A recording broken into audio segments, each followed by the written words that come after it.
আমি অল্প বয়সে জামাই নিয়েছি, নাতি হয়েছে, দাদি হয়েছি। হ্যাঁ, এটা নিয়ে অনেকেরই মাথা ব্যথা। আচ্ছা ভাই, সব কিছু আল্লাহ পাকের ইচ্ছা। অল্প বয়সে জামাই, মেয়ে, নাতি, দাদি, নানি হয়ে গেছি আমি, আলহামদুলিল্লাহ। তো এখন আমি কি করব বলেন? যখন আমার বিয়ে হয়েছিল তখন আমার বয়স মাত্র 13.5 বছর। তো যখন আমার 13.5 বছরে বিয়ে হয়, 3 বছর আমার কোনো ছেলে মেয়ে ছিল না। গ্রাম প্রতিবেশীর অনেক কথাই আমার শুনতে হয়েছে। আমার নানি শাশুড়ি আমাকে বেশি বেশি বলতো আমি নাকি বাঞ্জা বাঞ্জা বন্ধা, তারপরে হচ্ছে আমাকে দেখলে সায়ত হয় না, অনেক রকমের কাহিনী শুনতে হয়েছিল। তো তারপরে 3.5 বছর পরে আমার মেয়েটা হয়। তো অল্প অল্প বয়সে মেয়ে হলে তো বুঝতে পারতেছেন, মেয়ে বাচ্চা বড় হতে তো আর বেশি সময় লাগে না। তো যাই হোক, গুলুমুলু সেজে আমি যাচ্ছি আমার জামাইয়ের বাড়িতে, মেয়ের বাসায়।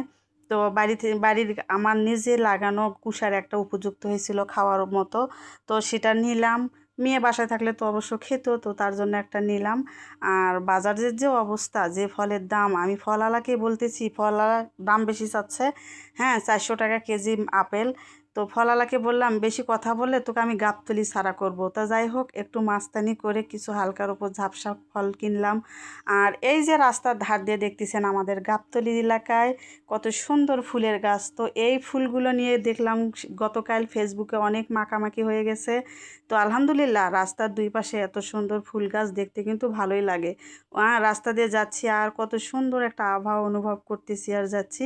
তো ইতিমধ্যে আমি আমার মেয়ের বাসার সামনে এসে গেলাম। হ্যাঁ, আলহামদুলিল্লাহ, আল্লাহর কাছে শুক্রিয়া। যখনই গাড়ি থেকে নামবেন তখনই আল্লাহর কাছে শুক্রিয়া করবেন যে আল্লাহ সুন্দর সুস্থভাবে আমার গন্তব্যে পৌঁছে দিল, আলহামদুলিল্লাহ। আমি এটাই সবসময় বলে থাকি।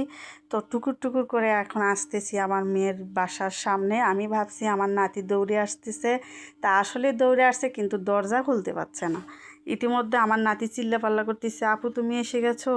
তো যাই হোক, নাতি তো দরজা খুলতে পারলো না, আমার জামাই দরজা খুলে দিল। তো আমি ভিতরে চলে আসলাম, আসে দেখি আমার নাতি আমাকে দেখে অনেক খুশি। বলতেছে, আপু তুমি আমার জন্য জুস আনোনি কেন? আচ্ছা বলেন তো, জুস কি ভালো জিনিস? আমি যেদিন থেকে দেখছি জুসের মধ্যে ভেজাল, জুস খাওয়ানো মানে বাচ্চাদেরকে বিষ খাওয়ানো, আমি সেই থেকে বাজারের কোনো জুস বা পাউরুটি, বিস্কিট, তারপরে হচ্ছে অন্য অন্য জিনিস আমি খাওয়াই না। আমি খাওয়ালে আমার অল্পর মধ্যে, আমার মানে নিজের স্বার্থর মধ্যে আমি বেশিরভাগ ফল কিনি। তো যাই হোক, কাপড় টাপড় চেঞ্জ করে, বোরকা চেঞ্জ করে 1 গ্লাস ঠান্ডা পানি খেয়ে নিলাম। এখন আমার মেয়ে রান্না করছে আমার জন্য ডাল, মাংস আর হচ্ছে ভাত। তো দেখে আলহামদুলিল্লাহ, হ্যাঁ, অনেক খুশি। যাই হোক, মেয়ে আমার খাওয়ার জন্যই কিন্তু ডাকছে, মা তুমি আসো একসাথে একটু মাংস ভাত খাবো, প্রতিদিন খাই, তুমি কি রান্না করো না করো, একা মানুষ। তাই ছুটে আসলাম যে একসাথে একটু খাবো সবাই মিলে, আলহামদুলিল্লাহ। তো আমার নাতি শুধু বলতেছে, আপু তুমি আমার জন্য জুস আনোনি কেন? দুইজনে অনেক গল্প, অনেক আড্ডা দিলাম। হ্যাঁ, এখন একটু আদর করব।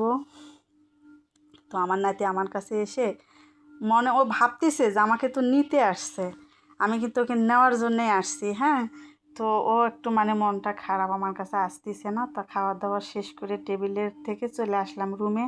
তো এখন আমি, আমার জামাই, মেয়ে সবাই গল্প করতেছি। আমার মেয়ে ওদিকে ফল কাটতেছে আর আমি আমার জামাইয়ের সাথে গল্প করতেছি, মেয়ে জামাইয়ের সাথে। তো এদিকে দেখো ইসুবের মুখের কি অবস্থা, খেয়ে দিয়ে মুখ মাখিয়ে ফেলছে। তো যাই হোক, অনেক কথা বললাম, ভালো লাগলে অবশ্যই চ্যানেলটা সাবস্ক্রাইব করে পাশে থাকবেন। আল্লাহ হাফেজ।